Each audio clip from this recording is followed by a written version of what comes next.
Awesome. Thank you so much, Sent. Honestly, I'm such a sucker for video game art, and all this stuff is just so gorgeous. Like, Art, I want you. I want you, Art. So get your donations in for sure. We have time for a few questions with Dragon Blitz, so let's get into those. Cray DGAF asks, what is the best Metroidvania-like game from the recent years in your mind? Hollow Knight has probably been my favorite. I have yet to beat it yet, but it is super fun. It's kept a lot of my attention. I got it quite recently. That and Axiom Verge have been the two that I've played the most. Cool, cool, cool. And then just one quick note from Mataluna. Is it true today is your birthday? No. Oh. Well, this meme will die. This meme will die today. Either way, happy birthday, DB. Thank you. Thank you so much for your time. That was an awesome run. Really great watch. I'd never seen that before. Really cool stuff. Appreciate it. Thank you, guys. Let's go back to the main stage. Thanks for watching.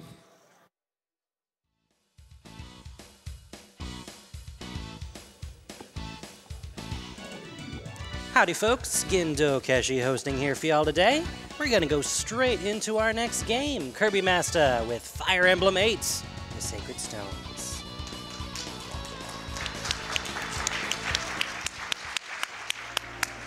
We're good? All right, hi. I'm Kirbymastah. We have on the couch here, we can do a quick roll call. I'm Alak47. I'm S-Grunt. And this is Terriermon. Yep, and this is Fire Emblem Sacred Stones. This is the 8th game in the full Fire Emblem series, or the 2nd game that was released outside of Japan, and the last game released on the Game Boy Advance.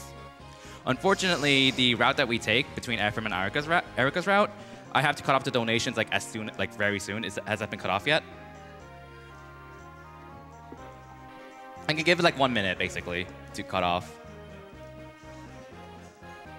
I think we can call it. Okay. Unless someone sniped Ephraim's route with the $1,000, we're probably doing Eirika's route. Yeah, based on what what we've been seeing for a while now. Yeah, Eirika's up a whole $1,000, so pretty sure we're doing that. Yeah, all right then. So I'll give a countdown. Give me a second. Oh, wait. Menuing in Japanese is difficult. Okay, countdown. 3, 2, 1, go. Let's go. So in this category, I will be taking Eirika's route. Around a third of the way through the game, I can choose to go with one of the two main characters, Eirika, the female protagonist, or her twin sister, Ephraim, the male protagonist. And the route that I pick heavily changes the early game route anyways, even before I pick the route itself, which is why the donation bit has to be cut off very early. So you do realize that you just called Ephraim Eirika's sister, right? Did I? Yeah. Oh well. Anyway, this game, like you said, it has the two different stories, and then they converge for the last bit. What this means is that he has to plan his route based on which one he's going to be picking. He can't wait until the last second just to pick, because things change, and you need to set up for what each character's story has. Yeah, so this chapter you see here, which is chapter 1, is the last chapter that's exactly the same between the two routes. After this, everything will be very different. So you just saw him moving the cursor around in kind of a weird way there. That's because the random number generator in this game is deterministic. You can consistently and reliably manipulate the outcomes you're going to get. Moving the cursor in such a way that the game has to map a new path burns a certain number of random numbers in a list that is populated in the same way every time. So you can burn a certain number with certain cursor movement and then get the outcome you want. And the rest of this run is very, very heavily dependent on this RNG manipulation. Mm-hmm. And you'd think, why is this interesting? You know exactly what's going to happen. Well, things happen, and it's not always what you intend. The random numbers may be set up, but you have to execute, you have to menu very fast, and there's a lot of interesting things that happen just to get from point A to point B. Because, yeah, you can have the random numbers be in your favor all the time, but that doesn't mean it's fast. Mm-hmm. There kind of is a limit of how much you can manipulate. Like, you can't just manipulate like a critical hit on everything to save time. That's just unrealistic. And there are some, you just can't like go for a perfect level up every time. Which, by the way, we haven't really talked too much about how characters grow with level ups. But every character has a set growth rate per stat, and that growth rate is that character's chance to gain a point in that stat when they level up. So we have here the paladin named Seth. Could you explain who Seth is for me? OP. OP. So Seth is the kind of head retainer knight of the royal family. So he's protecting Eirika right now, and in Fire Emblem games, there's kind of a tradition of a really strong early unit that doesn't necessarily grow all that well. Not only does he grow well, but, well, he's already very strong, and we're manipulating things so we can get him the levels he wants. That means he is just going to be an absolute beast. In addition to the fact that he's very powerful in combat, he has good movement because of his horse. And javelins are his weapon of choice. They are 1 to 2 range. That is the key thing there, because if you are attacked by an enemy from 2 range, and you only have a weapon that hits 1 range, you won't counterattack. Javelins being 1 to 2 can hit either the square next to the character or 2 squares away. The downside of javelins is that they're pretty inaccurate and also one of the weakest weapons. But Seth is so strong that it usually doesn't matter in a lot of cases. And also, you see that little Pegasus there. That is Vanessa. She is also a very important unit. Now, horses don't really fly normally. So the ability to fly and just move over terrain and obstacles without a care is very important to your ability to move around the map. She doesn't have a very high strength growth, but that hardly matters. It just means sometimes you have to manipulate a few more random numbers than you would and take a little bit more time to get her good level ups. But she is going to be another one of the main combat units in this run. Yeah, so Vanessa starts very underleveled, and she starts pretty weak, although pretty fast as well.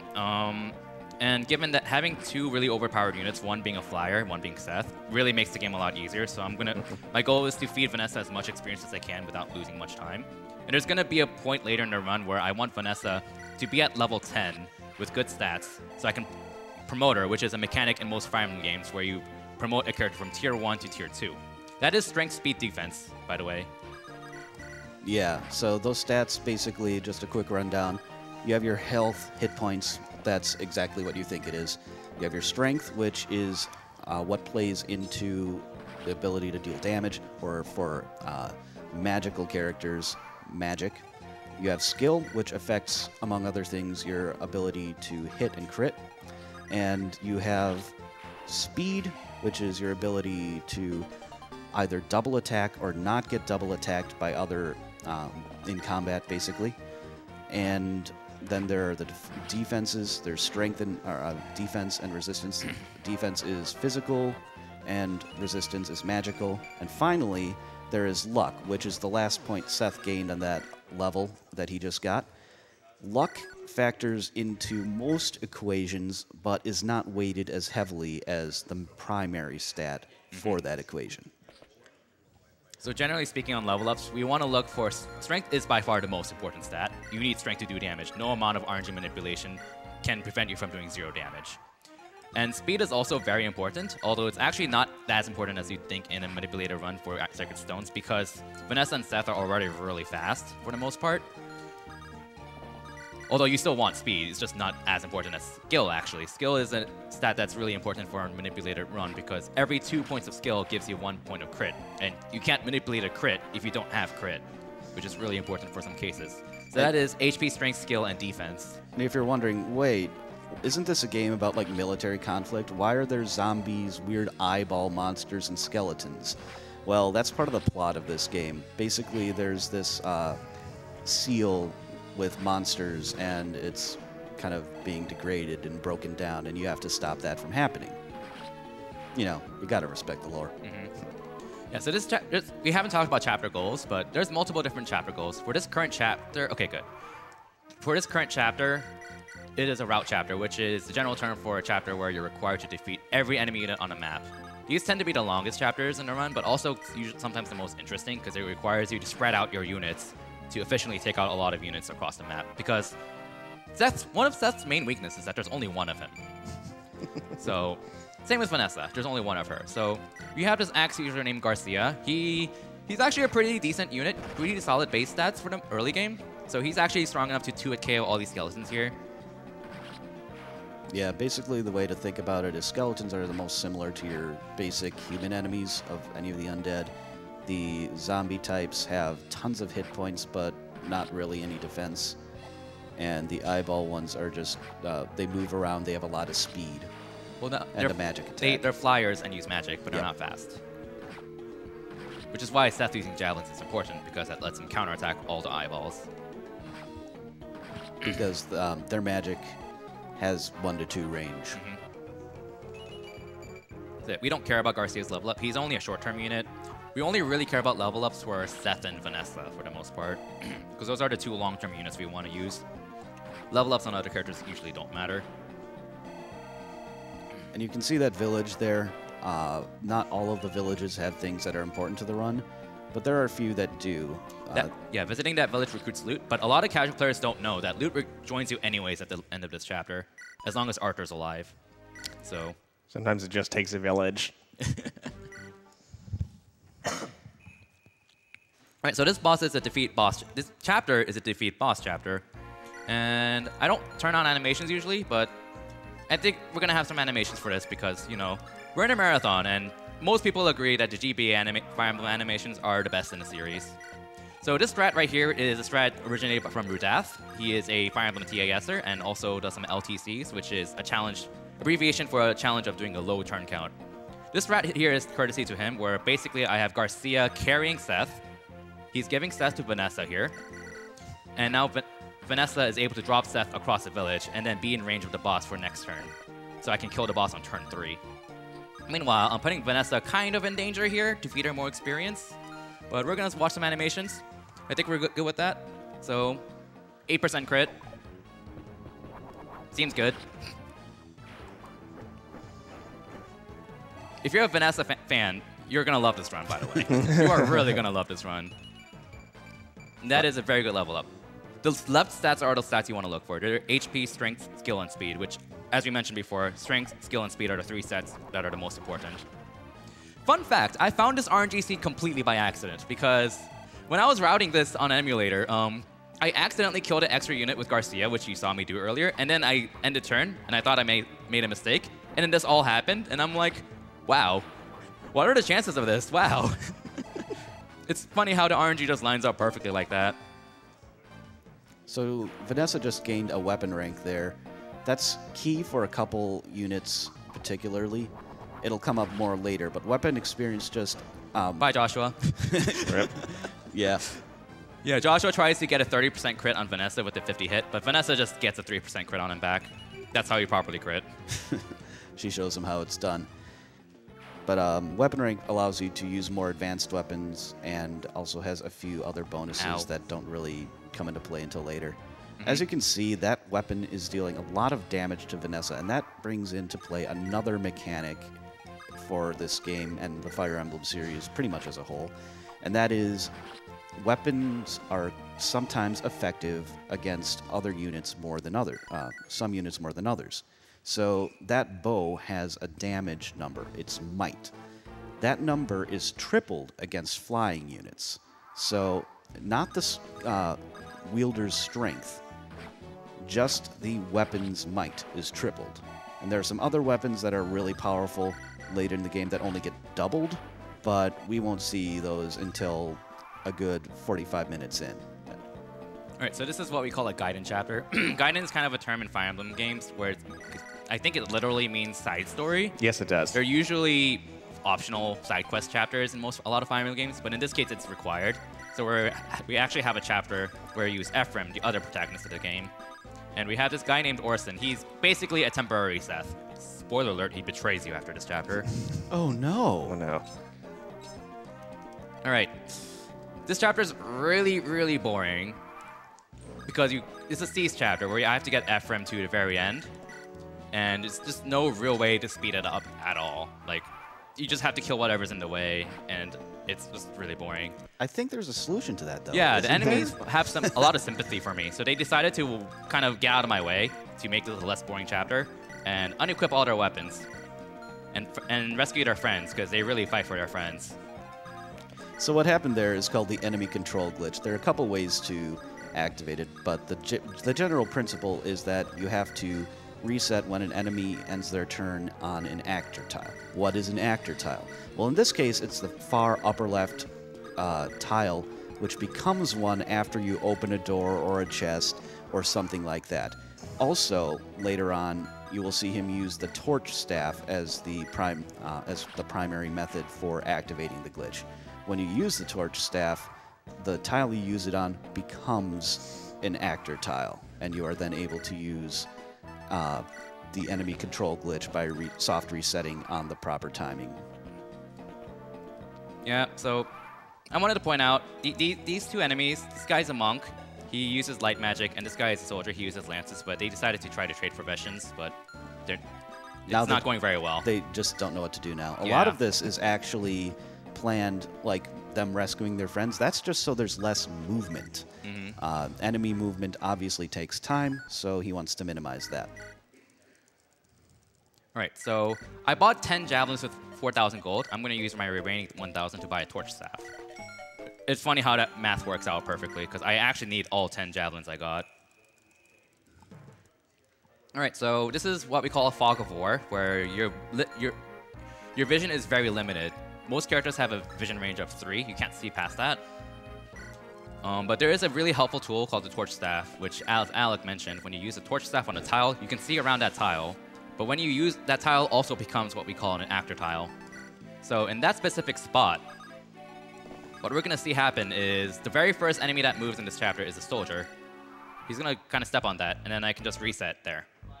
And enemy control glitch. So this is not strictly necessary, but when I was routing this and I saw the RNG, there was a 1, meaning if you have a crit rate, you're probably going to crit. So I just fed Vanessa a random crit there, and it's funny how that works out perfectly. Just getting her the experience she needs to get to level 10 in time. That's all there is to it. Yeah. And this boss has 39 HP in Japanese version. He has, I think, 26, 27 on English version. Don't ask me why. Yeah, language version differences, There's a lot. they get weird in Fire Emblem. Like, some of them make sense, some of them make absolutely none. That's an Orion's Bolt. That is a promotion item that he is not going to be using. It's for archers. Which, I mean, you only get one archer in the game who is arguably unfortunately, one of the worst characters in the game. Yeah. Okay. Okay, featuring chapter number 2 with no Seth. So this is a Cease chapter. This is one of those interesting chapters where you normally have to kind of go all the way around the map and it takes forever because there's a bazillion forests. But if you have Vanessa or Ross as a pirate, because pirates can cross water, then you can skip a lot of this chapter pretty easily. Also, shoutouts to the Lolgers. Yeah, the soldiers there, we call them Lolgers because their stats are notoriously terrible. Like, pretty much, they have like 0 defense and like 0 everything besides strength and HP. So, all right, Eirika fans, you donated for this. This is her boss kill of the map, of the game. Hey! So you can see she has 15 might with her rapier there. That's an example of that weapon being super effective or just strong against Cavalry. Yeah, cavalry units and also armored knights. Yeah, the rapier works out really nicely because Eirika would not have any crit at all in that boss normally. Oops. I should try to turn off animations. I completely forgot. Oops, we just lost a minute. We're going to have some fun here.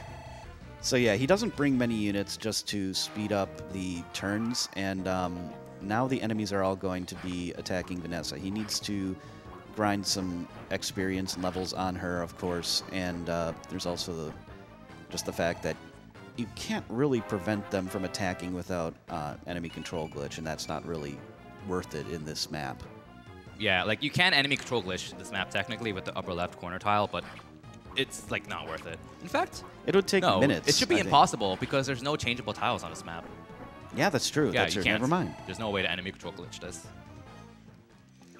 I was going to say it's up there in pretty inaccessible territory anyway. It would take way too long. But if you can't do it to begin with, then so that these archers, you can see they would do a lot of damage if they hit Vanessa, and there's that Ballista, which would also be super effective against flyers. Turn off animations. GG.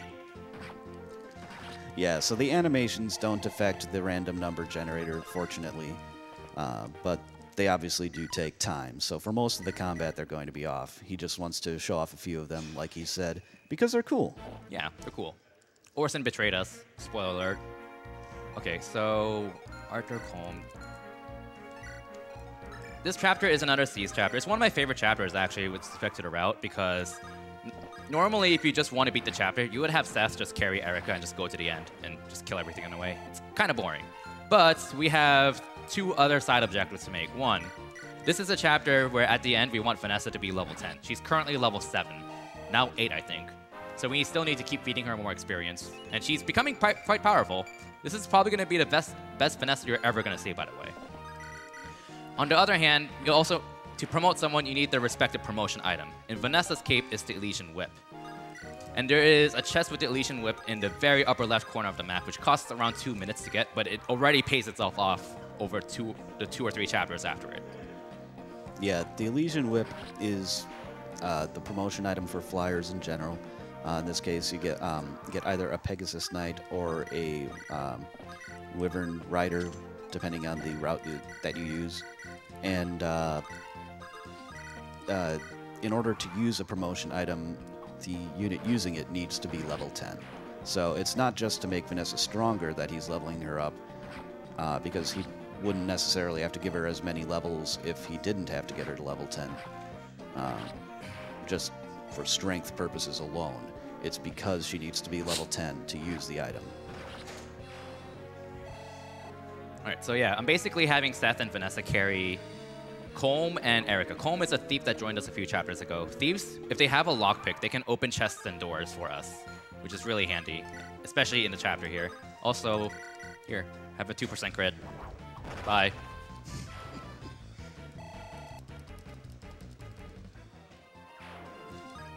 Alright. Alright, so these scrubs here are kind of in the way. So I'm just going to kind of cuddle them up and try to avoid as much combat as possible. And you saw him enter the menu there and switch units that way. Sometimes it's faster to switch on the map, sometimes it's faster to switch through the menu. And it basically depends on how far you would have to move the cursor. It's kind of interesting to devise strats around that, because basically you have something called L switching in this game. So when you press L on a character, then you jump to the next character in the unit list, which is set in the chapter. But if you press L on an empty tile, you jump to the first unused unit on the map. You can go backwards in a similar way by pressing R on a character, which opens up their status screen, and then pressing up. So there's a lot of interesting little optimizations you could come up with that. Yeah, that's a lot of manipulation I just did. Actually, I'm not sure if I did that right. I'm just gonna make sure. 2, 3, 4, 5, 6, 7, 8. So as you can see, you can actually redo that if you need to, simply because it's basically using the same autosave that you used before, and the actions that you take, you have to actually confirm an action before the changes to the random numbers will be finalized. Yeah, the game doesn't autosave RNG changes for the most part. Seth has to kill the boss with a javelin, which is really difficult because javelins are really weak and inaccurate too. But Seth has to kill the boss at 2 range because he needs to be able to damage a wall that's in the way of the Elysian Whip on the next turn. And he's barely in range right now. Otherwise, he can just kill the boss in 2 hits with the Silver Lance without needing a crit. Okay, so I can end the chapter now, but again, I need the whip. So I'm gonna spend a few turns grabbing it. So I'm gonna weaken this wall. Seth has barely enough strength to destroy that wall in 2 hits, by the way. So it works out very nicely. And Vanessa and Colm also need to survive. They're not exactly very bulky, so they both die in 2 hits, I think. And there's 2 archers nearby. They both have longbows, which are unique bows that can allow you to attack from 3 range. Meaning, unless you have a longbow yourself, you cannot counterattack them. Very annoying to deal with. But fortunately, they all just miss Vanessa. Alright, so break down this wall. Colm is going to drop his iron sword. Important, because there's a knight that's going to attack him, and knight beats Colm in the weapon triangle, and if Colm drops his iron sword, the knight has a higher chance of missing. Which you never talked about the weapon triangle. No, we didn't. So let's go over that. So there are lances, swords, and axes. Swords have a bit less damage, but they have a higher hit rate. Lances are in the middle, and then axes have the highest damage, lowest chance to hit. But they also have different effects on each other. Swords are strong against axes, which are strong against lances, which are strong against swords. And when you're fighting an enemy that you beat in the weapon triangle, you gain 1 damage and 20% hit, is it? 15 in this 15. game. Okay, yeah, it varies from one game to another. Some of it's 10. And then they get the same as debuffs. Or vice versa, if you're losing the weapon triangle. Okay. Eirika's route. You all donated for this, so here you go. This is the point of the game where you choose which character to go with, and we choose to go with Eirika because you all donated for her, which, in my opinion, is a more fun route. So it's okay. All right, so we're gonna promote Vanessa immediately. A general misconception among a lot of casual players is that promoting early is always bad, which is not strictly true per se, because generally speaking, yes, if you are aiming to have a unit hit level 20 and try to max their stats, yes, it's better to promote at level 20, but in most cases, that's never realistically going to happen without excessive grinding. And especially in a speedrun case where you want to get the direct benefits of a promotion as soon as possible. So right here, Vanessa gained 4 Constitution and 2 Speed, and because her Constitution is typically terrible, she gets weighed down by almost anything, so she actually just effectively gained 6 Speed, basically. It's just ridiculous. Yes, each weapon has a weight value. More powerful weapons have higher weight values. And based on the character's constitution stat, they can lose a certain number of speed points when they're wielding that weapon. So, the fact that Vanessa was just so fast in terms of raw speed was really important before now, in terms of her being able to double things with the javelin instead of the, I believe she starts with a slim lance. Yes. And slim lance has very low weight, so she's not really weighed down by it. She's able to use her full speed. But with javelins, which you want her using for various utility reasons, she would have been weighed down significantly more. They have 11 weight. She starts with 5 con, so she loses 6 speed, I think. Yeah. Yeah, it's significant. You can also see another Pegasus Knight there, Tana. She is not really used much for combat, just a little bit. She's primarily used to ferry units around. You saw a couple chapters ago that he used Vanessa to fly Eirika to a boss area where he needed to seize a chapter. And he's been doing the same with Seth and other units with a lot of mobility to ferry around units. Having 2 flyers is very, very important in terms of being able to move around the units you need to move around in a few specific chapters. All right. We haven't talked about this actual chapter, but this is a route chapter, so I have to defeat every enemy unit on the map. Vanessa has to kill this boss with a javelin because she needs to counterattack everything that's near her. There's a shaman nearby that attacks her at 2 range. She activated a skill there called Pierce, even though she would have done 9 damage otherwise. Pierce is a skill that Wyvern Knights learn upon promotion, and the activation rate of Pierce is your level. So Vanessa had a 1% chance of activating Pierce. But she had 0 crit on that boss, I think. I don't remember off the top of my head, so she has to get it. No, she didn't have 0 crit. She got a crit anyways. I'm thinking of a different boss. But Pierce is a skill that Vanessa's class learns, and what it does is it negates enemy defense, which is really relevant at endgame. Yeah, each promoted class, Paladin, Wyvern Knight, Sage, so on, has a unique skill in Not this all game. of them, but some of them do. Yeah. So, Pierce is actually very important and useful because when you're lining up even a regular attack against an enemy with a lot of defense and you just negate that, you deal a lot of damage. Okay, so here, my goal is to finish this chapter in 3 turns, which is pretty absurd because this is a really big map with a lot of enemies to kill on the map. There is one tile. There's a 4 enemies around Seth, but it's impossible for all 4 of them to attack Seth on the same turn, actually. So I actually deploy Arthur, who is a light mage, just to kill one enemy. Right there. Ow. See ya. Arthur works out nicely because he's a mage, so he targets resistance, and physical units have bad resistance. On top of that, light magic tends to have higher crit rates, meaning Arthur has an existing crit rate on that mercenary. So he was able to play his role to kill one unit. Earlier in this chapter, I also had another horse unit, Kyle, to take out a pirate because he actually has a pretty respectable base strength stat. So with a steel sword, he was able to kill a random pirate in 2 hits. Which is kind of the cool thing about route chapters, because you just see more character variety in route chapters, even if you just use a random unit just to pick off one enemy unit. Kyle is one of the traditional social knight units. They don't really get used because they're not needed, but they're used on occasion, mostly for mobility, occasionally for the occasional chip kill. And while the rest of these enemies are finished off, I think it would be a good time for a donation. We can squeeze in like 1 donation. Okay, well, how about $250 from Walt? Indeed, y'all have been doing a great job applying your skills to these runs. Great work. All right, thank you. Chapter 10. This is a siege chapter where you're supposed to kind of go all the way to the bottom and open the gate and then seize the throne after killing like 10 enemies. And there's also a few green units that will join us at the end of this chapter if they survive. Whoa, spoilers. Oh, well, yeah, good points. Oops. Featuring the 3rd chapter in a run with no Seth. Yeah, you see that mountain? Who cares about mountains? We're just going to fly over it. Yeah, some layouts are just not insurmountable.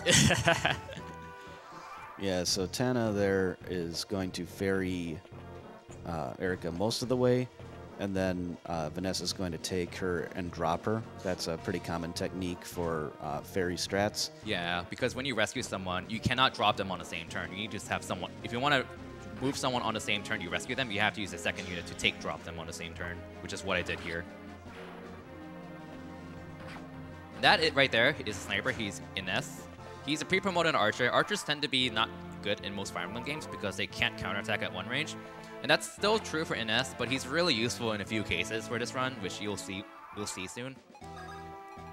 Meanwhile, the boss is in the way, and there's also this jerk who's blocking our path. So I'm going to go ahead and kill the boss with Vanessa first. Vanessa has 0 crit.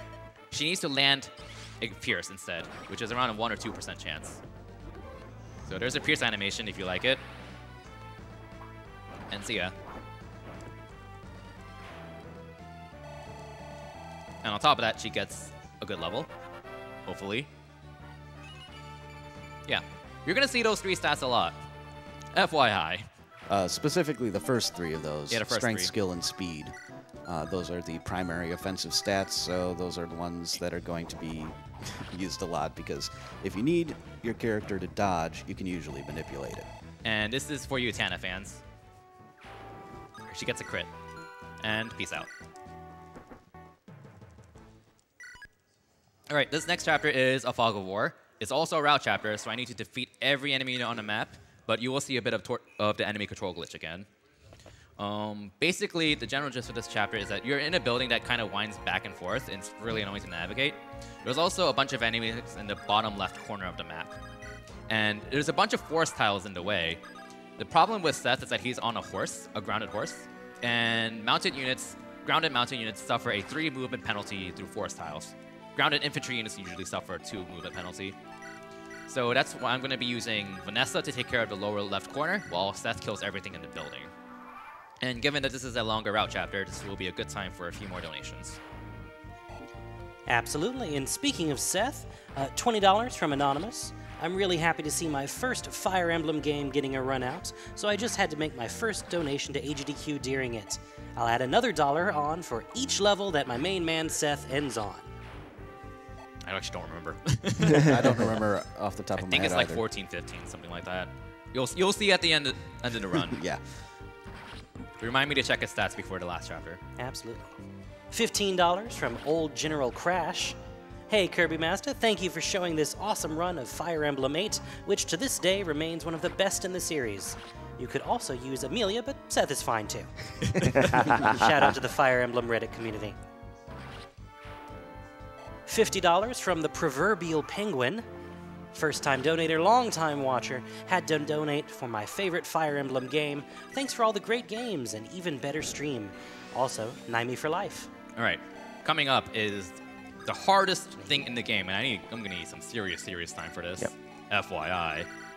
I'm half joking, but enemy control glitch is actually really easy if you know how to set it up. The frame window for it's really wide. I would probably estimate like 1/3 of a second. I've never actually timed it though. But I have a habit of missing this enemy control glitch because I just don't pay attention. So, pay attention. Yeah, the timing queue for this is a little bit different than most other instances of this in the run. Yeah, because usually you have an enemy attacking someone during enemy control glitch, which is a really easy cue to catch. But in this case, that's not going to be the case. So, there we go. I just have to pay attention, and it's easy. All right, so what I'm doing here is I'm moving these 2 units against the wall, so Ines can snipe them through the wall. And there's also a door in the bottom right area with like 10 enemies there that's blocked by the door. I'm going to use an enemy that has a door key to open the door early. Those 3 stats again. Normally, Like it that. wouldn't be opened nearly as early. Yeah. And then he's going to move a few other units down faster than they would move themselves and, you know, cause them to attack a little bit. More importantly, they're Frankerz's. Frankerzy. Alright, so there is a longbow archer. I'm gonna move Molder here to see the archer, so Seth can actually kill him, because he's a jerk.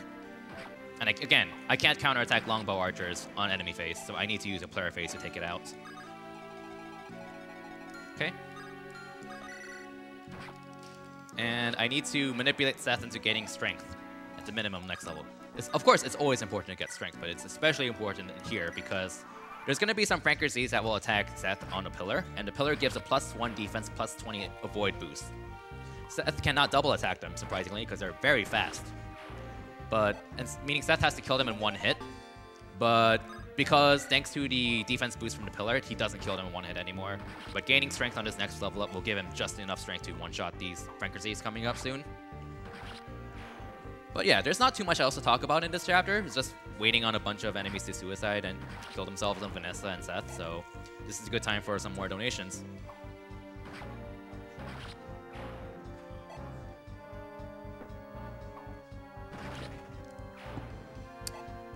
There we go. We're going to see our lovely 3 stats again. Strength, skill, speed. Got $151 from Anonymous. I never expected to see a Fire Emblem game on GDQ. Some of my favorite old games. $20 from Nebbles48. Had to donate during the Fire Emblem run. FE is one of my favorite series, and Sacred Stones is one of my favorite games. Good luck to all the runners, and let's kill cancer. Thank you. $150 from Hawkeye40. Wish I wasn't working during the Sacred Stones run. Shout out from Serene's Forest. Donation to Runner's Choice. Yeah, that's one of the main Fire Emblem communities on the internet. And we have another turn of enemies suiciding, so take it away. $150 from Anonymous. Eirika is the best. Fire Emblem is one of my favorite series of all times, and I couldn't not donate during it. Hi, Kaz. Hashtag Team Chibi SIRL.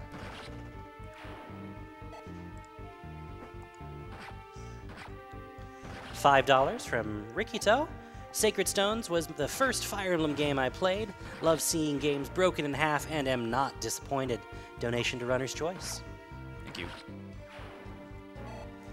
Alright, so this should be the last enemy in the chapter. Next chapter is another really big route chapter. Thankfully not in a Fog of War. We also just got Dozla and Larachel. Larachel being objectively the best character in the entire series. If you disagree with me, you're objectively wrong. I don't want to be right. Alright, so Dozla is really useful because he is a pre-promoted Berserker. Hold on. Ooh. It's one of those few more involved bases. But yeah, he's a pre-promoted Berserker, and Berserkers in this game gain a plus 15% crit bonus. They can also walk on peaks, which is very equally important in this chapter. The reason why that's important is because there's a bunch of mountains in this chapter and a bazillion stupid spiders. These spiders are really bulky, and they're also on mountains, which gives them a +2 defense boost, +40 avoid boost. Yeah, and they move 1 tile per turn, which makes them even more annoying because it takes forever for them to get off a freaking mountain. So Dozla's role is very important because he's one of my very few units who can go on peaks. the other being Vanessa and Tana, but Tana is in no position to actually take on these spiders because she's really weak at the moment. Another thing to note is I did a rescue drop.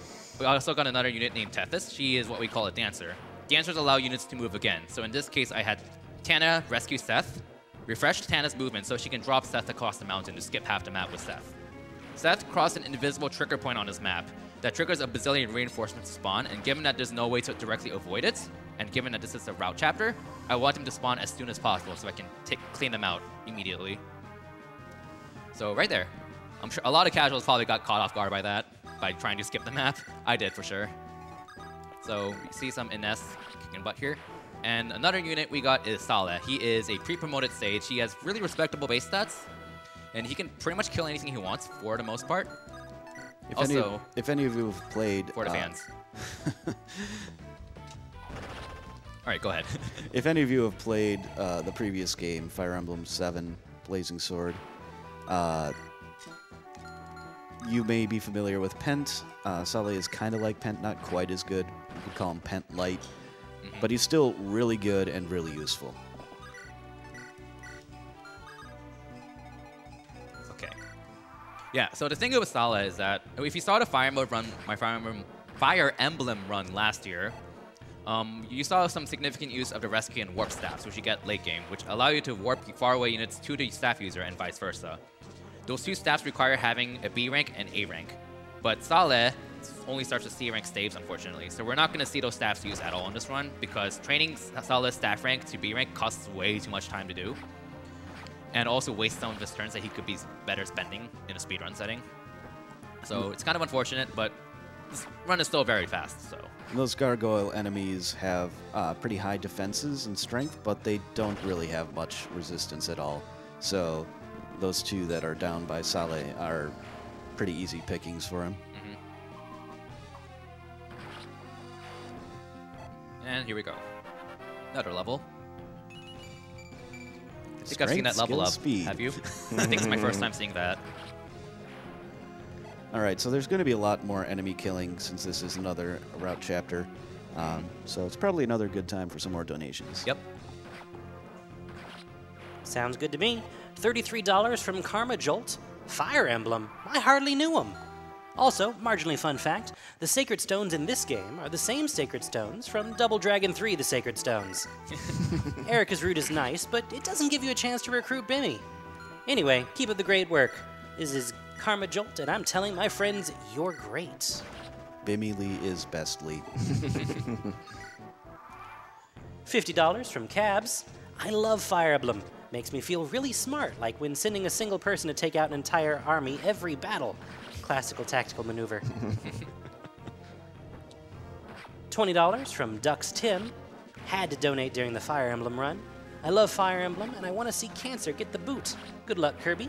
By the way, I want to see someone beat the one level I can't beat in Super Mario 3D World.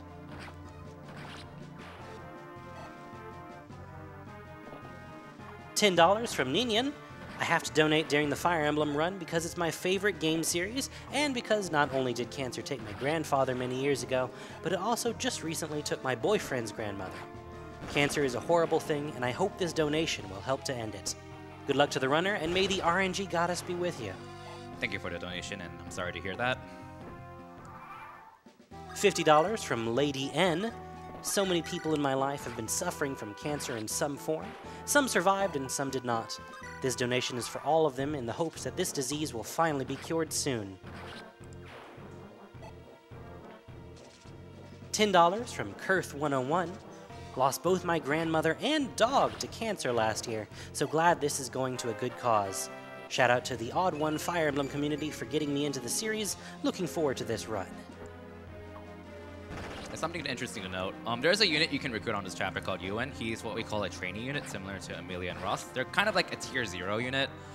Ewan and Amelia are generally considered some of the worst characters because they take way too much effort to raise and don't grow as well as people think. But Ewan also joins with an energy ring on this, which is a really useful stat booster.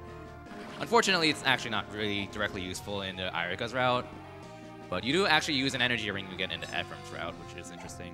Yeah, an energy ring raises either strength or magic, depending on which kind of character uses it, by 2. most raising items raise the relevant stat by 2.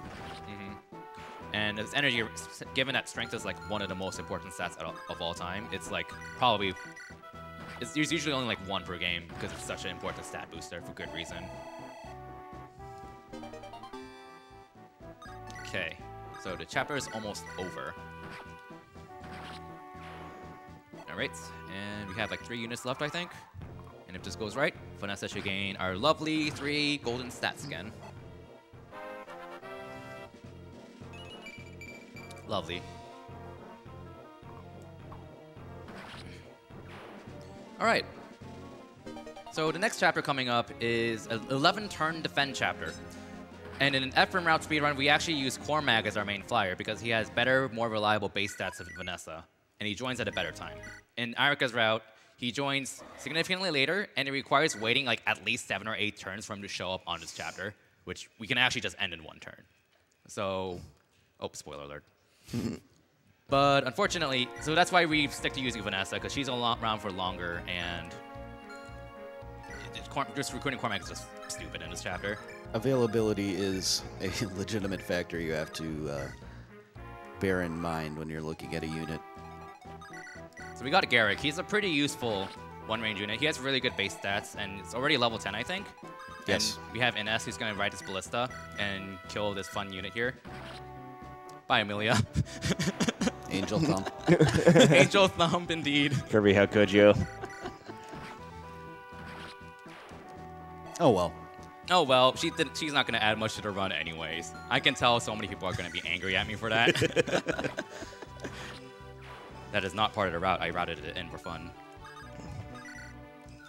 All right, so Salah is gonna be awesome here. So if you're a Salah fan, whoo, 3% crit.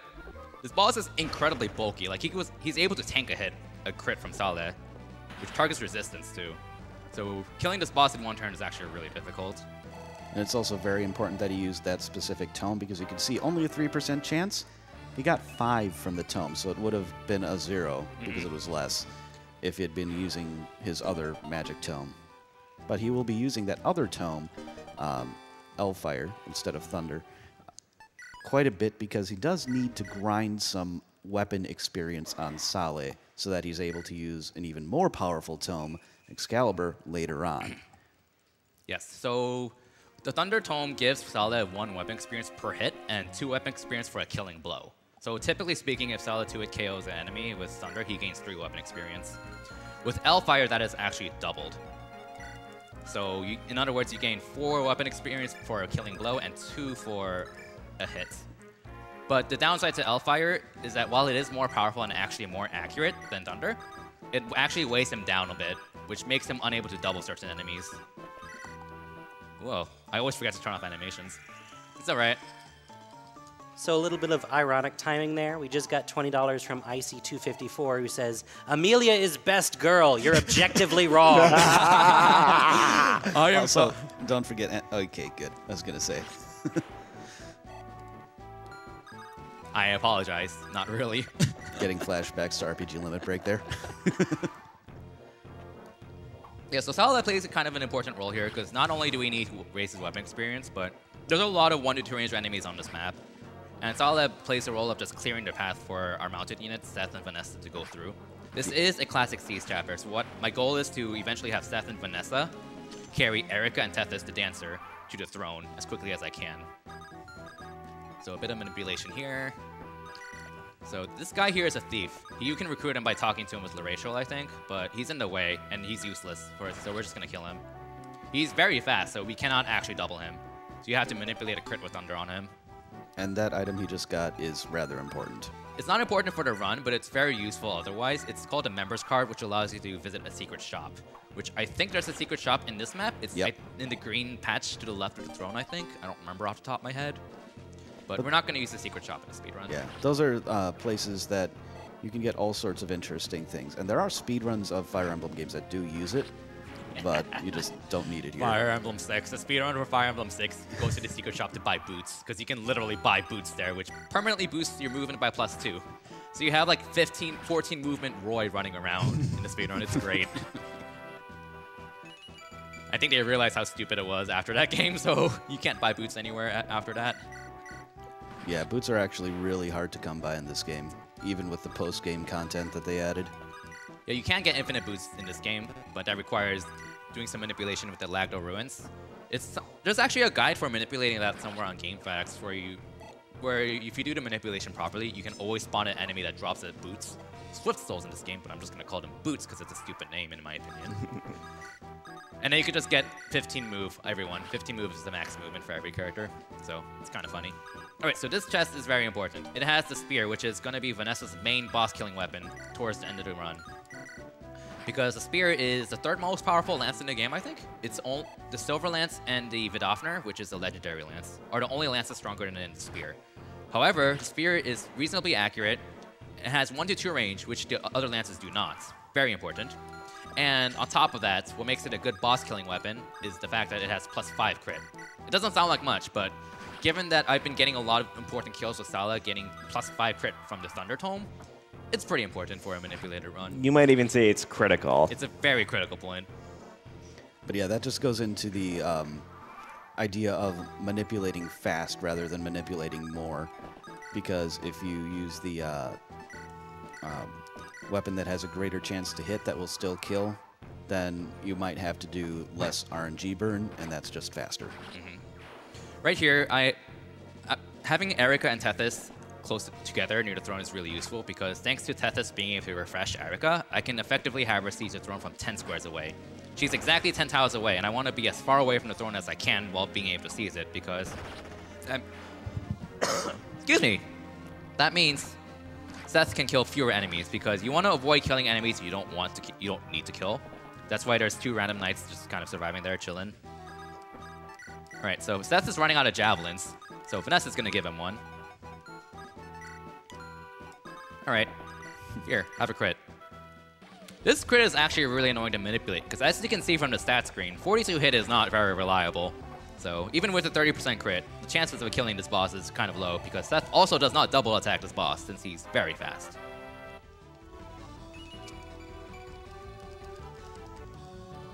And at this point, Seth's level ups don't really matter anymore, because he has the stats he needs for most of the rest of the run, actually.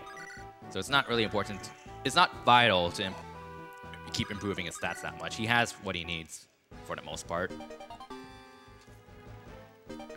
And these are the first 2 of those weapons that I mentioned earlier that only get their might doubled on something they're super effective against. Mm-hmm. The important one is the Tome, Excalibur. That's going to go on Saleh, and he's going to be able to use it soon, but he can't quite use it at the start of this chapter. It is strong against flyers and monsters. It's in some games, not this game. Okay. And, yeah, just monsters. That's right. We checked this before the run. Sorry, I'm tired. It's all right. I've been doing a lot over the last There is a couple lot days. to remember in this game, and I would not be surprised if I said something wrong in this game. But it also has very high damage, very high might specifically, and a critical rate. So it's easier to manipulate criticals. There's boots. It's a random chance based on the character's luck, much more likely, if not guaranteed, depending on the game. It varies for thieves, but he's able to get that one just by using the RNG seed and Saleh's luck. Yeah, the chance of finding a hidden item in the desert for Sacred Stones depends on the main RNG of the game, which is the same RNG I've been manipulating the entire time. So, as opposed with Fire Emblem 6 and 7, the RNG for finding desert items is actually different. Works differently. It's independent of the main combat RNG. So what you can kind of manipulate having a guaranteed desert item in those 2 games by soft resetting the game, resuming chapter, and then opening up a stat screen and or a weapon screen, and then just waiting on the tile with a hidden item, and you're guaranteed to find it. There's a list of like which cases that what you do for each mode, because it's actually different between like Eliwood mode and Hector mode, I think, for whatever reason. I don't know why, but in Sacred Stone's case, it's just the main RNG where it just burns exactly 1 random number to calculate, do you find this or not? So, all right, so Saleh did just hit S rank Animatome, meaning he can now use Excalibur soon, and we're gonna see him melt a bunch of stuff. And this is a chapter where he kind of wants to join the trinity of OP units with Seth and Vanessa.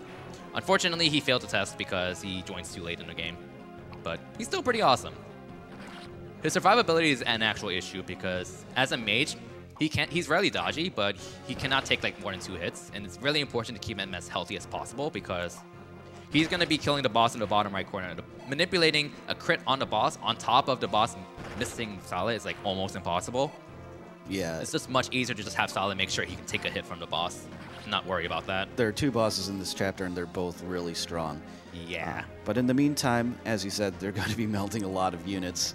So we have time for a few donations. I agree. $10 from Dirk Grayson. Rip Prince Joshua, you monster. $40 from Brecken Sky. Yo, Kirbymastah, your FE runs are great. Always a highlight of these events. Let's crit cancer together. Can I get a Seth best waifu from the crowd? No? The crowd You wants want to? I'm not the crowd. I'm not the I don't crowd, have so. to. $5 from Anonymous. First time viewer of GDQ. Great to see this is going to a good cause. Also, Kirbymastah gained a fan. Thank you. Yeah, that's it. Oh, Ephraim just joined us kind of late. So something to note about this chapter. I forgot if you mentioned, but this is a route chapter. We have to kill everything. There are 2 units on the bottom of the map. They're troubadours, which are staff users, and they're annoying because they don't attack you on enemy phase. So for each troubadour on the map, I need to use a unit's player phase to kill them. And Saleh's busy because he has to kill the shaman on the next turn, and Vanessa is going to kill 1 troubadour, but again, there's only 1 Vanessa. You could say it's a shame about that shaman. Yeah. But that's why I'm going to be using a strat to get Tana down here to help pick off the second troubadour, because she's just barely strong enough to 2-hit KO her, which is really nice. Unrelatedly-ish, the boss in the upper left corner, he has what we call an iron... Okay, it's an iron rune in Fire Emblem 7. I don't remember what it's called in this game. But it's an item that prevents crits, meaning I can't manipulate a crit on him. So I have to just hit him 3 times, because he's just really bulky, and there's no way Seth can actually kill him in 2 hits. So... Wait, there are things Seth can't do? Yeah, I know, right? Not many. But here's an interesting version difference, though, which is very relevant. In the Japanese version of this game, Kalich, the boss in the upper left corner, moves. Which is good in this case, because that means I don't have to go to him. And also, in the English version of the game, he does not move, and he's parked on a freaking fort, which gives him auto recovery, plus 2 defense, and extra avoid, making killing him even more of a pain in the butt. So, one very nice thing about running the Japanese version of the game. Another thing to note, we didn't talk too much about Japanese differences, but the main reason I'm running on the Japanese version of the game, I should have talked about this earlier, but too much to talk about. Every time you reset, if you hold the start button, you can jump straight back into battle without having to go through resume chapter or something, and I need to reset every time I do enemy control glitch. I'm also resetting between most chapters to reset the RNG seed appropriately. In the English version of the game, they started adding that warning health and safety screen, and so trying to do a quick reset does not work. You have to wait a few seconds for that health and warning safety screen or whatever, and then go through the title screen, go through the main menu, and that loses at least 10 seconds for every reset. So the Japanese version is significantly faster than English just because of that. There are several differences, certain character growths are a little bit different here and there, and boss stats are different here and there. Usually, enemy stats are stronger in the Japanese version than English. Not always. Oh yeah. Here, have a crit with Arthur. Hey. So yeah, Arthur's one of those units. We're recruiting him just to get 1 kill, because there's no unit near this mercenary that can actually kill him. And Arthur actually does not suffer any movement penalty on the desert. Mages and flyers do not suffer any movement penalty, which is why Seth is left killing the stuff in the top, because most of those tiles are not desert tiles. Okay. I think that's it. Okay, no. I need to do this. So here, Tethys is barely in range to refresh Tana here, and now Tana is going to pick off this last troubadour.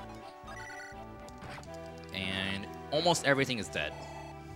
So we now just end turn. This is Valter. Well, not yet. See ya. Oh, I forgot to turn on animations. Oh well. Yeah. It's okay. He would have wanted it for this specific attack right here, Boom. Bye. because the Excalibur animation is pretty cool. It's pretty awesome. All right. So this is also the chapter, kind of one of the chapters where the two routes converge, which is why Ephraim just rejoined us. The next chapter is the chapter where the two routes, from here on out, the maps are shared between every route, both routes, for every chapter. However, this next map coming up is actually really different, despite the same map between the two routes. Yeah, you start in a completely different area for each character, and that definitely benefits Eirika for at least this speedrunning purpose. Yeah, it's just better all around. Like, for reference, in Eirika's route, you 4-turn this map. In Ephraim's route, you 6-turn it, which is a massive difference.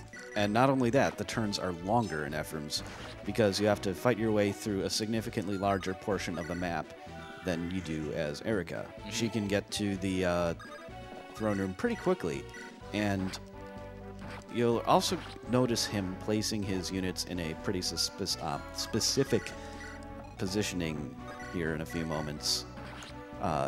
One of the things that can cause reinforcements or enemies to move is just going beyond a certain line. So you don't want to be like Yosemite Sam and just cross the line. Do it when you're ready. In this case, he's going to cross it in such a way that he's going to be able to set it up so that his characters will be kind of in a sweet spot that all the enemies will move to him, but they won't be able to reach him, and then he'll just be able to finish off the chapter, basically. Yeah, for reference, in Ephraim's route, you start in this position, and you like go all the way around here, and it's just terrible. So like this chapter is actually one of my favorite chapters, like in both routes in the speedrun, just because the strategy just flows really well, and you have some neat little rescue chains as well. And I definitely want to give a shout out to a lot of the people who worked on the speedrun, especially Viken and Rudath and Gwimpage, who really contributed a lot to the community and the route as well, and a lot of ideas.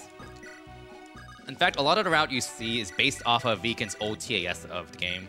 There's also some stuff I took from, some ideas I took just from other runners, DXD, Burton, etc. And just a lot of ideas that were put together as a community. And even though I was the person who like put this route together in one go, a lot of the strategies you see here are thanks to all the names I mentioned. Oh yeah, by the way, yeah, no, this isn't in the sweet spot that Alec mentioned. No one attacked besides the Purge Tomes, Purge users. Yeah, and those are ranged attack of, I believe it's 3 to 10? 3 to 10. Yeah. So it was pretty important that they missed because they would have one-shotted either Tethys or Eirika at this point. Yeah, I accidentally found this RNGC when routing. I think PX was in my stream when I streamed this, and I was like, wow, this worked perfectly. All right, don't need to burn any more random numbers. I love it when that happens. All right, so this is kind of the point in the game where you're asked if you want to promote Eirika or Ephraim. We're not going to because it wastes a lot of time. So we get their respective promotion items instead. On top of that, we're going to get their legendary weapons. I don't know how you pronounce them. Siegemund or whatever. Siegmund, the spear for Ephraim, and then the sword, Sieglinde, for Eirika. Yeah, both very important weapons because they are the only legendary weapons in the game that don't require having S rank. But on the downside, only Ephraim and Eirika can use them. Which is really nice because you don't even need to be promoted to use them. They can just use their weapons right off the bat. So given that the two lords are really underleveled and weak at this point, they can contribute quite a bit in a chapter coming up soon, which will become relevant. But this chapter is a Kill the Boss chapter, and it's a pretty straightforward chapter and self-explanatory. So we can take it off with a few donations. $300 from Husker. I've always been a fan of AGDQ, and this year I've decided to step up and donate. My mom was recently diagnosed with cancer, and I want to do my part and make her proud by helping prevent cancer for others in the world. A huge thanks to the staff, runners, and fans that make this whole event possible. Together, we can make a difference. I think we have time for one more. Sure. $10 from Hikari Inu124. Greetings from Silver Spring, Maryland. I want to donate during the FE8 run and give a warm shout out to my home on the internet, the Hitbox Dimension over on Discord. Hi, Kirbymastah, and good luck on the run. I watched you root this game with Samus Returns, and love seeing you play the games I love. Keep up the good work, all. Putting this toward the suitless Metroid run. P.S. Today is my birthday, so here is some birthday money to spread the love. Thank you very much, and happy birthday. All right, this chapter is a really cool route chapter. Some people don't like it. I like it a lot from a speedrunning standpoint because it's one of those chapters where it is a route chapter, but it's a really paraphrase-oriented route chapter, which is really interesting. You wouldn't think that. That's because in this chapter, there's a bazillion eggs you have to destroy that are immobile, and they don't attack you until they hatch, which at that point, you don't want that to happen. And the game really rewards you for going fast and destroying these eggs because you get a lot of experience for every egg you defeat. Exactly 50, no matter what level you are. No, the game just wants to egg you on, clearly. Yes. So, exactly 50, is that what you said, Kirby? Yes, Yep. exactly 50. Anyway, he's going to be using a fair number of different units just to finish these eggs off quickly, including one he got in the last chapter, Vanessa's sister Cyrene, the third Pegasus. Probably wondering why her sister's riding a wyvern instead of a Pegasus, but, you know, whatever. Well, I'm sure we'll see that in a few minutes. We'll see that right away anyway. Yeah, so you can see that some of these eggs are gaining HP, kind of like incubating. That's the timer, so to speak. And also, they become actor tiles when you kill one Egg of them. tiles are actor tiles in this game. A lot of people kind of think that you can activate enemy control glitch off of like any enemy, any tile, wrongly. That's because like you can activate enemy control glitch off of like 1/4 of the tiles on this map, because every egg tile is an actor tile, and every one of those fire trap tiles is also an actor tile. This chapter is pretty much actor tile heaven. So it's really easy to activate on accident. And what he was doing there was removing a petrify skill from a Medusa enemy that has additional range, so he wouldn't be able to counterattack the Medusa, and that's basically it. Yeah, I also moved a random enemy on the far right side. That's to make sure the enemy attacks Seth later instead of Saleh. This is the point of the game where I really don't want to avoid level ups as much as possible. So I mentioned that eggs give you 50 experience. That's bad in the speedrun because I don't want experience at this point. Vanessa and Seth have all the stats they need. So kind of routing out this chapter comes down to how can you balance out the number of characters and minimize level ups at the same time. And it kind of became a really interesting puzzle to piece that together. Because like the more units you use, the fewer level ups you'll see because you're spreading the experience out more. But that's more units you're moving per turn. But on the other hand, if you have too few units, you're getting more level ups. So what you see here, it was the kind of sweet spot I was able to find. Like for example, I think I tried out a strat where I added an S to help take out an egg. But that actually turned out to be only like 2 seconds slower than what you see now. So it's really close and really fun and difficult to piece that together. I mean, you can't go fast without breaking a few eggs. All right. So I'm going to be dropping Ephraim and Eirika soon, actually. And as I mentioned before, they can use their legendary weapons. Even though their stats kind of suck right now, their weapons are so good that they can just one-shot almost any monster. As long as they don't miss. So, like, if you're an Ephraim fan, Ephraim's going to get a kill on this map. Right here. I think if you scramble, you can fit in a donation, or maybe even 2. You can, hey, 2 or 3 would work. Oh, quit egging them on. Yes. $20.18 from Poochie.exe. Shout out to the adorable Terriermon on the couch. Best of luck to Kirbymastah, and may the RNG be ever in your favor. I mean, if you know the list, sure, why not? Please put this toward Terriermon's choice. Can we assume that to be my choice? Because the Terriermon's mine. I'd say so. $10 from Smuckers. First time donating to this wonderful event. This game got me through a lot of car rides as a kid. I spent an entire summer getting through Lagdo ruins. Keep on keeping on. Hashtag Cormag hype. If you wanted Cormag, you would have wanted Ephraim route, unfortunately. Right. Either way, seems like this is Smucker's jam. Wait, is that right? Yeah, that's right. Okay, keep going. $60 from Crispy191. Hey guys, always happy to see a Fire Emblem game getting totally broken. It's amazing how much work goes into a run like this. Love the event, keep up the good work. Put my money toward the next bonus run. $20.18 from Mochiko88. Excited to see the Fire Emblem in GDQ once again. My girlfriend introduced me to GDQ last year, and it was our first hangout back when we were getting to know each other as friends. Can't believe it's been a year now. Gotta donate during one of my favorite franchises, of course, and Sacred Stones is excellent. Let's kick cancer's butt. One more quick one. Sure. $10 from Anonymous. This $10 is donated in loving memory of Joshua, Amelia, and Rennick. May their sacrifice be remembered. Those aren't the only deaths in the run. And with that, this chapter is over easy. It was an excellent chapter.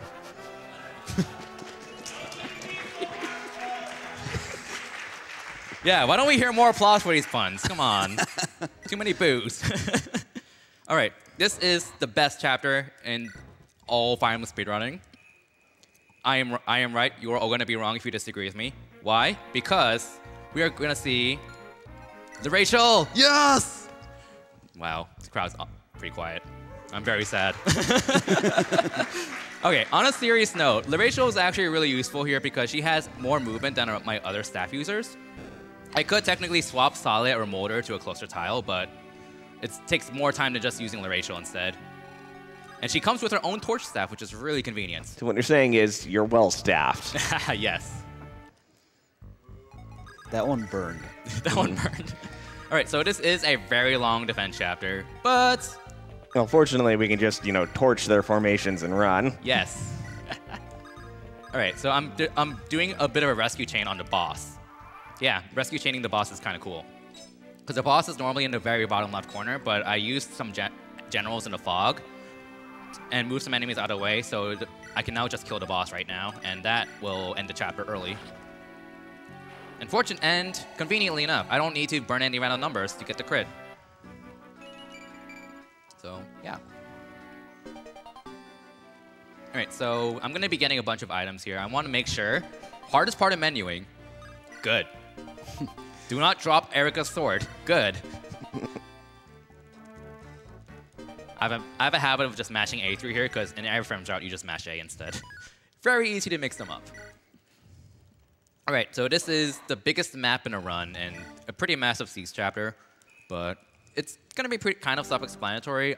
The thing to note is what I want to do is, during enemy phase, I want there to be no grounded units at all. That means that enemies that can only reach grounded units, not units on like peaks or whatever, will not move at all, which saves a lot of time. So what I'm going to do is I'm going to have Cyrene, our Falcon Knight, rescue Tethys, and just kind of camp out on this peak. After all, who doesn't love camping in the mountains? I know. And then Vanessa camps on this thicket, which grounded units cannot cross. So only most of the enemies that move. Is that supposed to happen? I don't remember. We'll see. I don't remember if that's supposed to happen. But one of the other things that he's doing is he actually wants to have a fair amount of damage. That is not supposed to happen. No. Okay. He does want a fair amount of damage on Vanessa, but not that much on that turn. I know what I did wrong. I forgot to do a burn with Cyrene. Okay. So I was hoping this run would be a resetless run with no major resets, but no unintended resets, rather. Yeah, but it happens. All right, so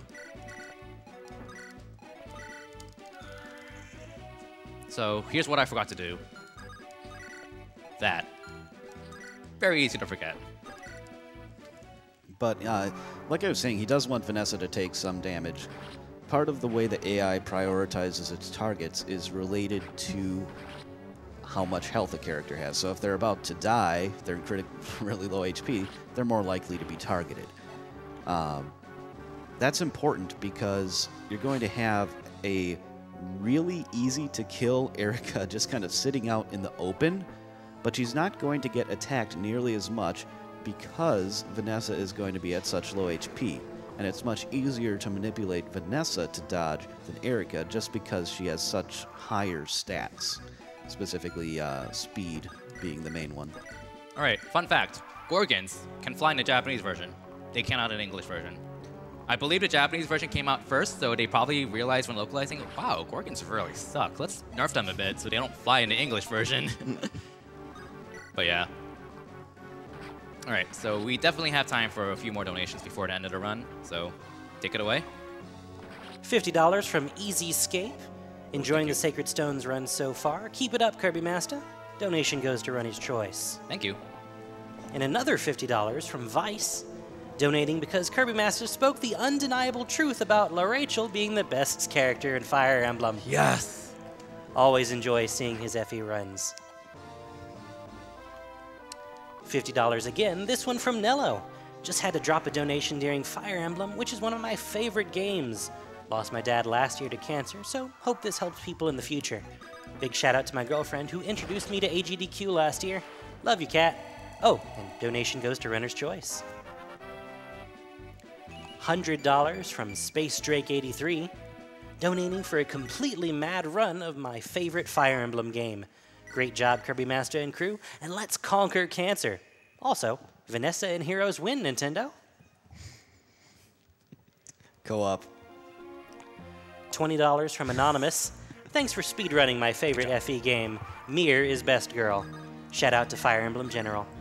This is officially a co-op world record. Thank you, Esquan, for contributing. You're welcome. Yeah, just mashing start a bit. All right, so this chapter, you can actually clear this in 2 turns pretty quickly, but I'm actually burning a turn intentionally here to wait for a bunch of skeletons to move out of the way. Otherwise, I'll attack like 8 extra skeletons on turn 2, and well, actually more than 4, and that's actually just slower. And I mean, what good run doesn't have a few skeletons in its closet? I know. All right, so this is a defeat boss chapter, and there's a random skeleton in the way of the boss, so Seth is gonna snipe that skeleton, and then Vanessa will get the killing blow on the boss. We mentioned that Vanessa has a skill called Pierce, which negates enemy defense. This is where it's very relevant. I need to manipulate a 12% crit, 12% Pierce at the same time on the boss in order to kill him in 1 hit. Oh, Tana fans, I'm sorry, she's dead. No. That is actually very important. She doesn't need to die per se, but I need someone to lure this jerk over, or else this jerk will go here to attack Vanessa, and then Seth will just be blocked. So I need a lure to get that skeleton out of the way. Is that supposed to be? That's this way. No worries. Just mixing up Ephraim and Eirika's route. Just making sure. Okay. Longest burn in a run. 2, 3, 4, 5, 6, 7, 8, 9, 10, 11. By the way, that is nothing compared to the burns you have to do in Fire Emblem 6. There are cases where you do like up to 20 burns. All right, bye, Lion.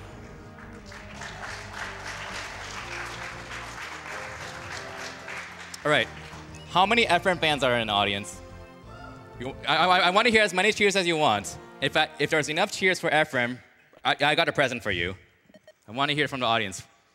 Enough Ephraim? Let's do it. Yeah? All right. Oh, wait, actually, I forgot how to do this.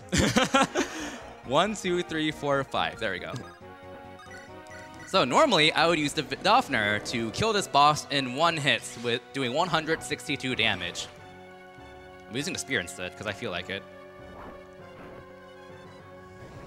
Rest in peace, Vanessa.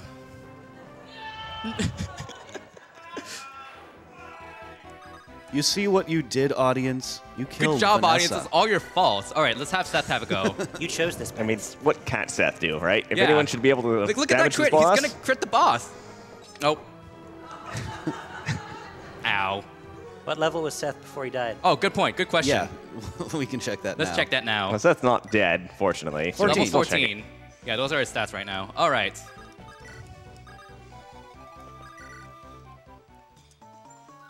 One last dance for the run.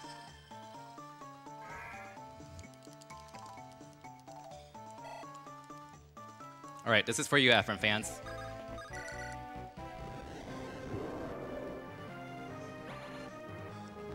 Poke. There we go. All right, time will be coming up soon. It's on the save. It's on the save, so I'll let you know. And time.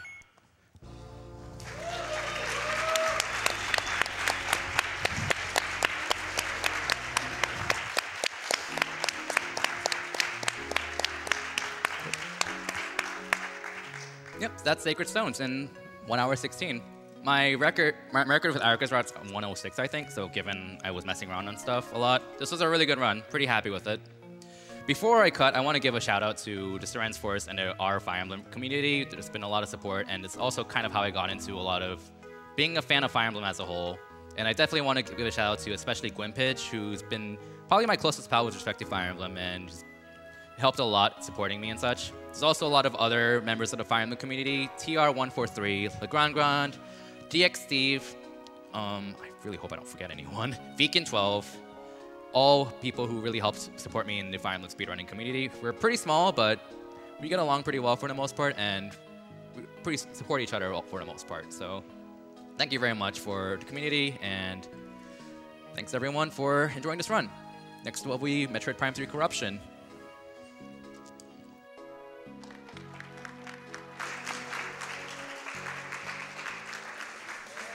And thank you so much, Kirby, for that fantastic run.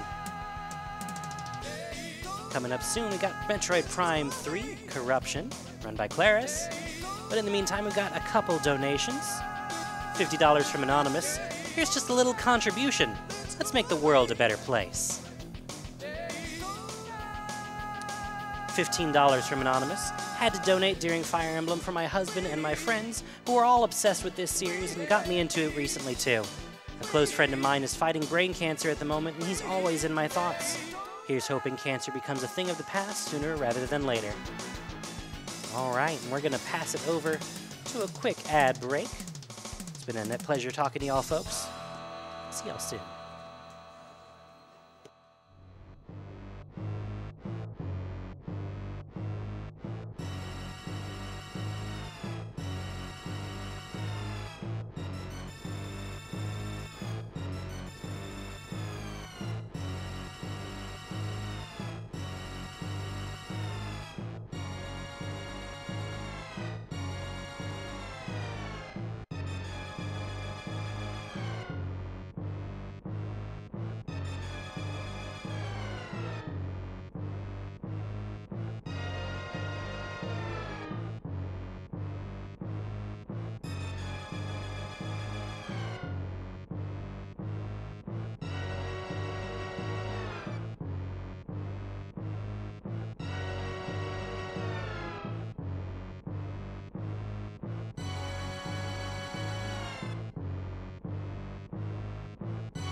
Good afternoon, everybody. I'm YoBGS. I'll be your host for Metroid Prime 3 Corruption. Any percent normal coming up with Claris here in just a bit. In the meantime, we've got some donations for you. $15 from Meg250, saying longtime watcher, first time donator, had to donate during my favorite Fire Emblem game, and for my girl Vanessa, this run is super entertaining to watch, and the Ephraim Perler is too cute to pass up. Let's do our best to fight cancer. We have a $20 anonymous donation that says, Fire Emblem Sacred Stones was my introduction to this awesome series, thanks to the old 3DS Ambassador program. Glad to see a run of it at GDQ. If the Fire Emblem Marathon was anything to go by, then I'm sure you'll destroy this run, Kirbymastah. And destroy it he did. We've got $15 from Squiggle71, saying Fire Emblem is an amazing game from my childhood. Thanks for including this in the schedule. $30 from John Toe, saying Heart AGDQ, thanks to everyone that makes this happen.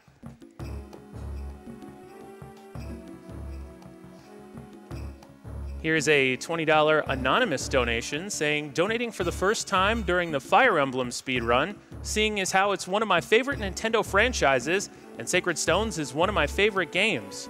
My grandfather recently managed his way through a particularly nasty colon cancer scare, and a close family friend is currently struggling with glioblastoma, a brain cancer with no known cure. So here's $20 to help us make a world where cancer can't hurt people anymore. Oh, and to get some more Super Mario 3D World content. And on that note, the Super Mario 3D World Complete Champions Road incentive is getting so much closer to its goal. I know I'd love to see Petey Boo play that incredibly tough stage. We need about a little less than $980 more to get that played, so get those donations in. We've got a $20 donation from Zach Larrick saying, this is only my third AGDQ, but I'm finally able to donate. Cancer runs in both sides of my family, so let's kick cancer's butt and not let future generations have to worry about it.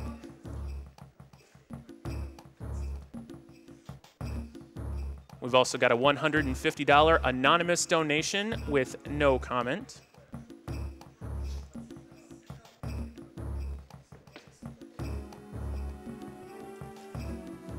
There's a $150 donation from Tillian Vevfet saying Fire Emblem The Sacred Stones was one of the best games on the Game Boy Advance, and I had a great time with it. My grandmother passed away from breast cancer before I was born, and I'd like to allow others to know those who would be taken before their time.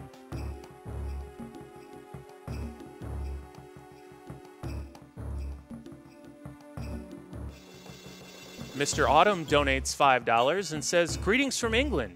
Longtime fan, first time watching. Love what you guys do and the positive light you put on the industry. Watching speedruns makes me wonder what it would be like if speed strats were incorporated into real life. Imagine watching someone jump and roll to work because it's faster, or press themselves against their office wall to try and clip into the bathroom. Keep up the good work.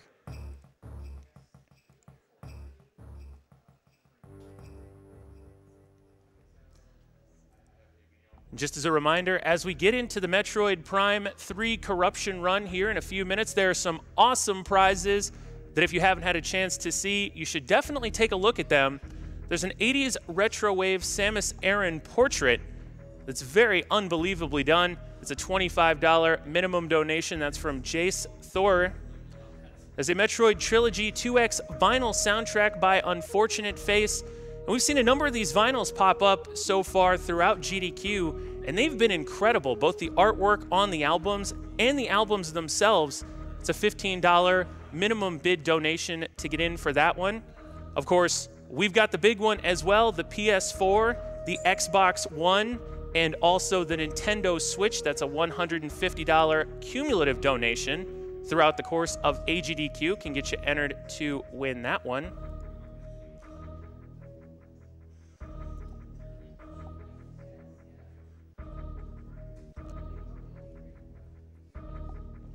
We have a $5 donation from Iron Dragons saying first time watcher and donator. Fire Emblem has always been one of my favorite series. Put this toward Champions Road because I could never beat it and I want to see it completed. I share the sentiment, Iron Dragons. There is an incentive that got met in a game that will be coming up in a little bit, Left 4 Dead 2, as we get into the horror block. The Save the Gnome $5,000 donation has been met, or $5,000 incentive has been met, so we will be saving that gnome.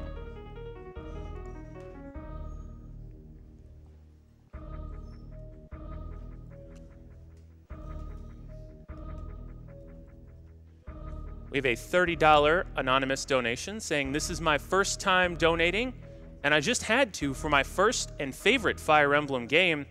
Both my grandmothers passed due to cancer, and this is my way to honor them.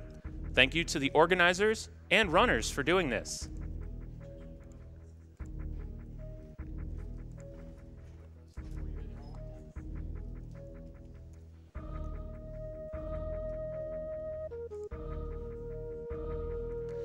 And just a reminder what your donations go towards: the Prevent Cancer Foundation. It's one of the nation's leading voluntary health organizations and the only U.S. nonprofit focused solely on cancer prevention and early detection. You probably associate it with GDQ, but it was actually founded in 1985. It's catapulted cancer prevention to prominence and fulfills its mission through research, education, outreach, and advocacy across the country. The Prevent Cancer Foundation funds projects in the U.S. and internationally. You can check out GamesDoneQuick.com and click on a link there to learn more about their projects.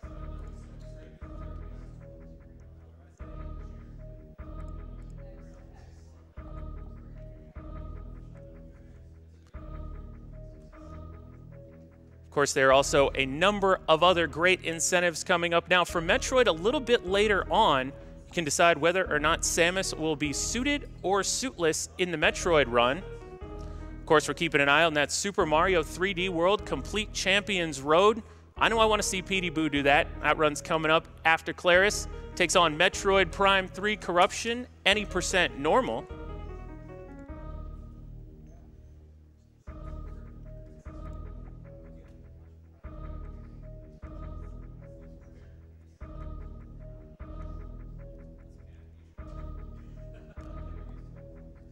Some more of the bid wars that will be coming up, especially as we look ahead to the horror block.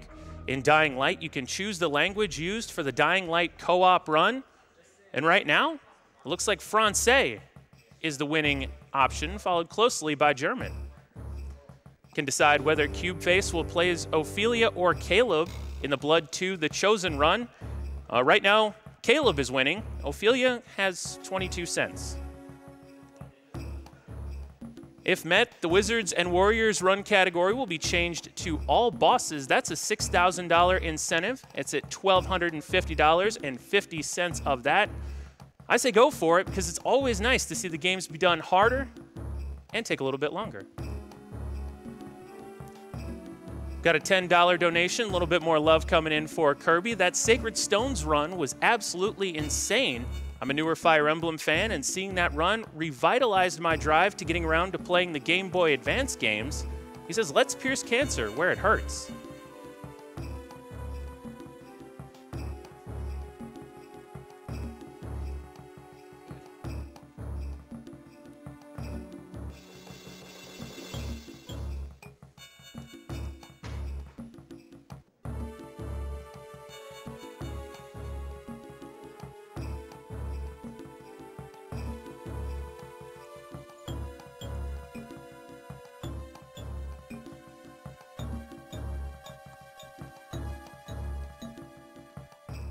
You've still got time to get in for a number of great prizes that are still available, including the AGDQ 2018 Sketchbook by LLK. You might have seen Cent showing this off a little bit last night. The drawings in these are unbelievable. It's a $30 minimum bid donation to get in on that one. Absolutely a bargain for just some of the phenomenal artwork in that sketchbook. Also, the Octopus AGDQ banner is a $50 minimum bid donation. Saw the banner showed off last night as well. Some of the artwork on it just unbelievable. Absolutely worth donating to get in for on that one.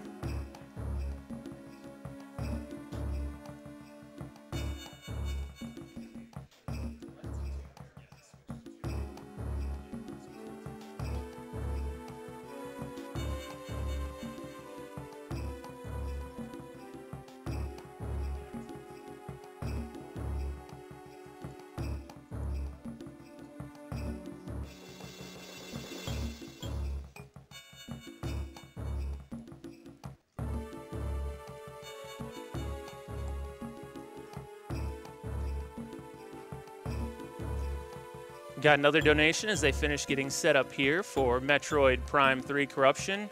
Baron Montesquieu donates $30. Says, gotta donate for Metroid Prime 3, the game I've never been able to finish. Can't wait to see the runner make it look like child's play. That's just the start of it. Claris is the world record holder for any percent normal. She's absolutely going to destroy this game.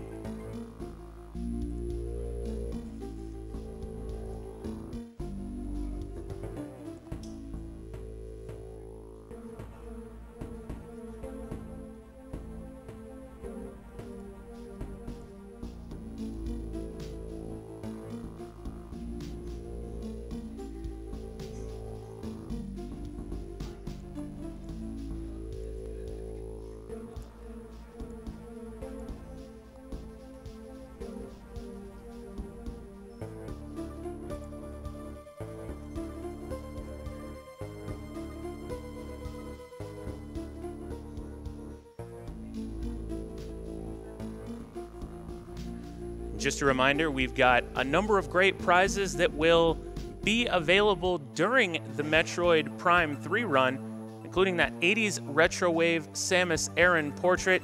Just taking a look at it, unbelievably crafted. Definitely worth the $25 minimum bid donation to get in and try and win that one. Of course, that's not the only artwork we have. Again, you may have seen this one a little bit earlier as well. There's an original acrylic painting on canvas of Samus arriving on Zebes in Super Metroid. Very vibrant painting. You can get in with a $10 minimum bid donation during the Metroid Prime 3 run.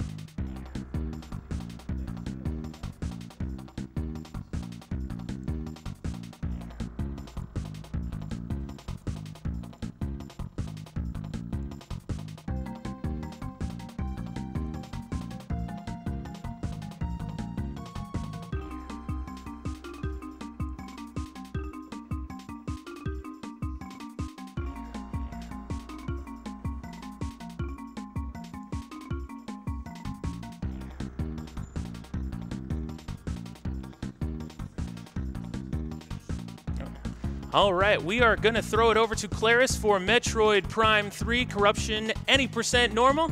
Claris, take it away. Woo, Corruption! Woo! So we ready to go?